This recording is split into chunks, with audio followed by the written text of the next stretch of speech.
The hunt is one of the best parts. Sitting outside a small downtown coffee shop on a spring day, I cherish the smell of brewing coffee waiting from inside the cafe.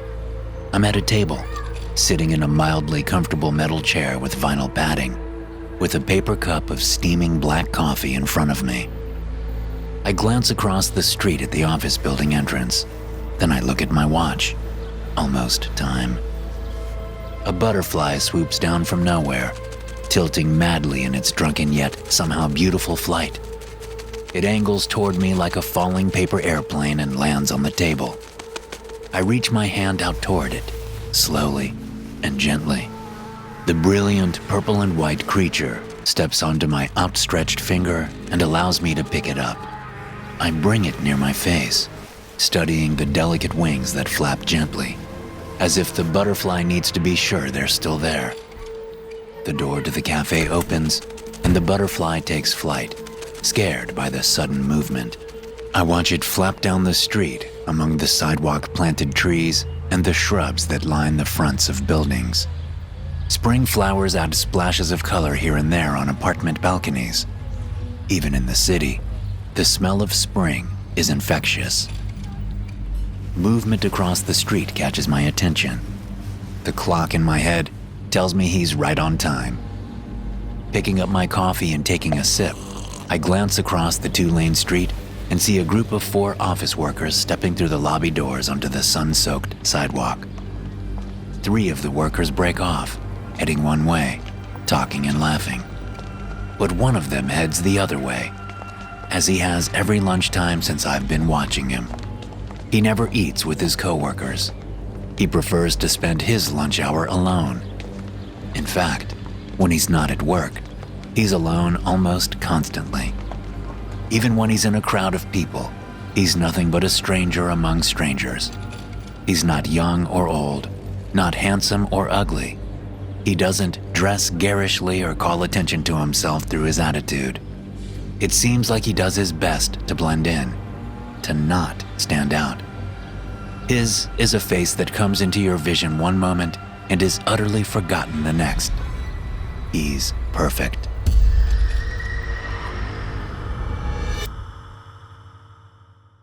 Taking him is easy. I do it at night at his house. It's a small bungalow in a solidly middle-class neighborhood. He lives alone. He doesn't even have a cat or a dog or a parakeet. I break in and wait for him to come home. I wait in his closet, knowing that he will take a shower after his gym session. He never takes a shower at the gym, always at home.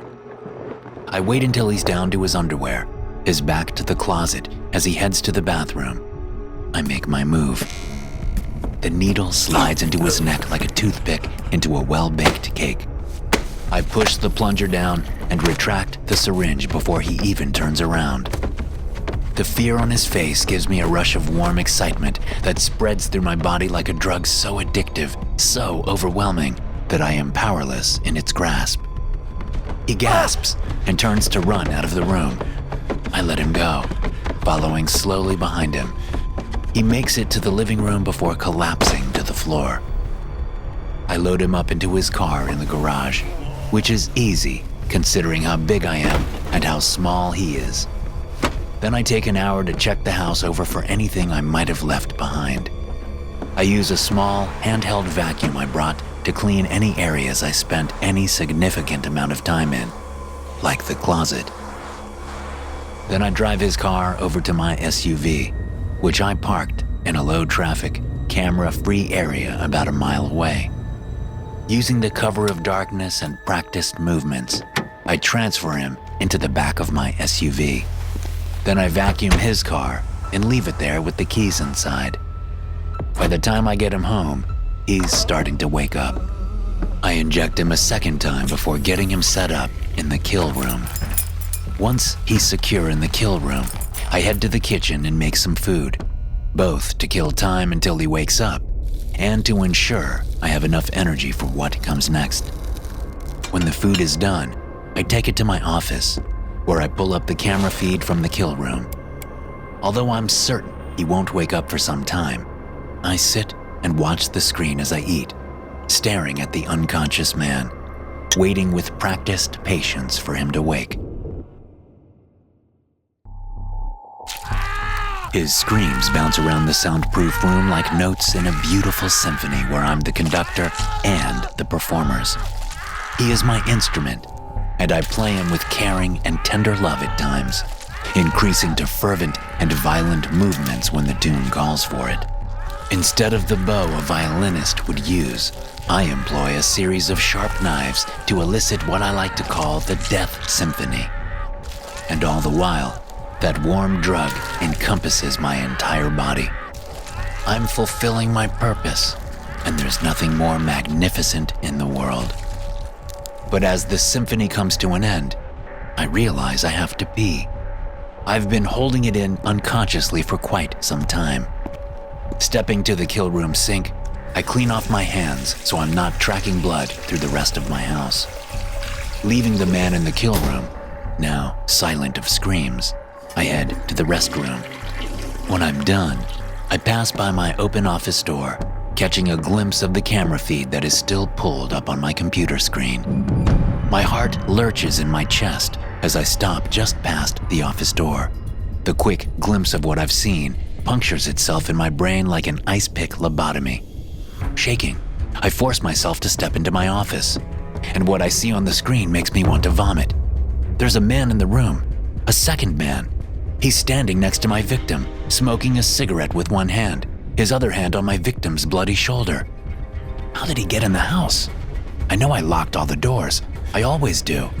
Plus, I have an alarm set. And why would he not call the police? Why isn't my place swarming with uniformed maniacs, their trigger fingers itchy and their eyes wild with bloodlust? I sit down heavily in my office chair, unsure what else to do. The man's back is to the camera, so I can't see his face. But I can see that he has dark, well-styled hair. He wears a black suit with a white dress shirt, and I can see the smoke billowing from his mouth as he exhales after each drag. Then my victim moves, and I realize he's still alive. His eyes flitter open, and the smoker's head moves, meeting my victim's eyes. A weary smile comes across my victim's face. The sickening fear I've been feeling since seeing the smoker in my house transforms at breakneck speed into raw and violent anger. How dare this man come into my house and ruin my symphony? How dare he elicit a smile from my victim? How dare he ruin this for me? I shoot up from my seat and charge down the hall to the kill room, unlocking the several deadbolts and shoving the door open, ready to attack the smoker with my bare hands. But he's gone. All that remains is a still smoldering cigarette on the floor next to the table where I do my performances. I stomp on the cigarette and put my fingers to my victim's neck. There's no pulse. He's dead. Really dead this time. I stalk back down to my office and look at the camera feed, thinking that maybe the smoker will be on it somehow. It makes little sense. But neither does the possibility that he somehow got out of the room in the time it took me to walk from my office to the kill room. It's impossible. Of course, he's not on the camera feed. Only my dead victim is, and the crushed cigarette on the floor. Mind reeling, I walk in circles in my office, wondering how such a thing could happen. Am I going insane? I mean, I am insane by any traditional definition. Sane people don't kill other people for their personal satisfaction. But am I going insane? It doesn't seem likely. I spend the rest of the night analyzing the problem. I try my best to come up with an analytical solution. And by the time the sun dawns on a new spring day, I think I have one.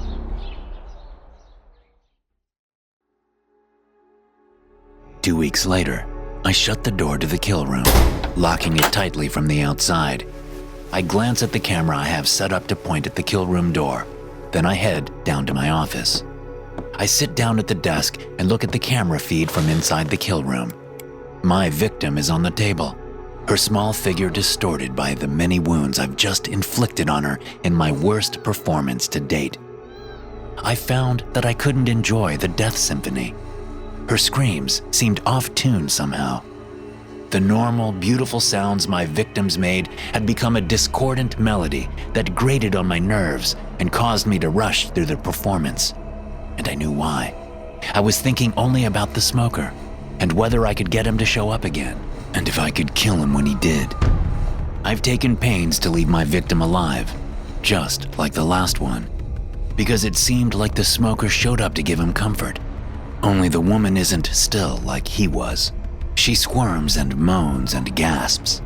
I wonder if that will keep him from coming. I stare at the screen, waiting, hoping, fuming.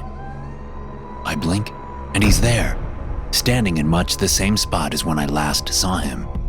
His back is to me, and he extends his right hand, laying it gently on the woman's shoulder. His touch stills her, and she looks up at him. He does something with his left hand, reaching into a jacket pocket. I curse myself for not setting up another camera in the room so I can see his face. He extends a pack of cigarettes toward the woman. She shakes her head once, smiling faintly. The man retracts the pack. A moment later, he brings a cigarette to his lips and then lights it, all with his left hand. I stand up from my seat and back toward the office door, never taking my eyes off the screen. He's still there when I reach the doorway. I dart down the hallway and unlock the kill room door, yanking it open. The man is still there. He looks up at me. He has a handsome, rugged face with faint Middle Eastern features and a dark, carefully trimmed beard. His eyes, which seem to be every color and no color all at once, show no surprise at my presence. I freeze, unsure what to do. I expected him to show fear or disgust or a smug look of superiority, but he shows no emotion whatsoever as he takes one final drag and drops his cigarette. As soon as the cancer stick hits the floor, the man disappears, blinking out of existence just as quickly as he came. The hunt used to be the best part. Now it seems like a chore. I've seen the man 4 times since the first time 2 months ago. I've gotten sloppy, not taking my usual precautions when choosing victims, but I can't help it. Each time I've seen the man, he always manages to disappear before I can touch him, before I can hurt him, before I can kill him. He's all I can think about. I can almost hear the music I'll make with him. It will be the most beautiful music I've ever heard. So beautiful, I may not even survive it. He's never spoken to me, nor has he ever spoken to any of my victims. That's how I know his screams will be special. Imagine what kind of screams a god would make as he begs for his life. A breeze stirs the branches above the park bench I occupy. Dapples of sunlight dance on the lush grass and the concrete walkway. A yellow and black butterfly flitters toward me, landing on my athletic pants. I reach my hand toward it slowly, gently, offering my finger. It climbs aboard, and I lift it up, bringing it to my face to study its delicate wings and the fine patterns therein. With a quick clench of my fist, I kill the tiny creature, its fragile wings disintegrating between my fingers. Out of the corner of my eye, the front door of my target's house opens. The lonely and somber middle-aged woman emerges, locks the door, and then heads out on her Saturday evening jog. She's not perfect. There's only one perfect victim in my mind now. She's not perfect, but she'll do. I wait until she's out of sight before standing up and heading toward her house, brushing my palms together to get the dead butterfly off me. I hear the woman come back from her jog. I wait in the pantry, knowing she always comes to the kitchen to eat a snack before going to shower. Part of me knows that I should have waited in the bedroom, as I've done with all my other victims. But I've grown impatient. Besides, it's too late now. I'm already in the pantry, the syringe ready in my gloved right hand. I hear the fridge door open. That's my cue. I open the pantry door and step out into the kitchen. The woman is bent at the waist, peering into the fridge. I step up behind her and wait for her to stand up. But suddenly, she changes. Her jogging clothes flicker, and she's wearing a black suit with a white dress shirt. Instead of smelling like sweat and fading deodorant, she smells like cigarette smoke. And as she straightens, I see that she's no longer a woman anymore. She's a man.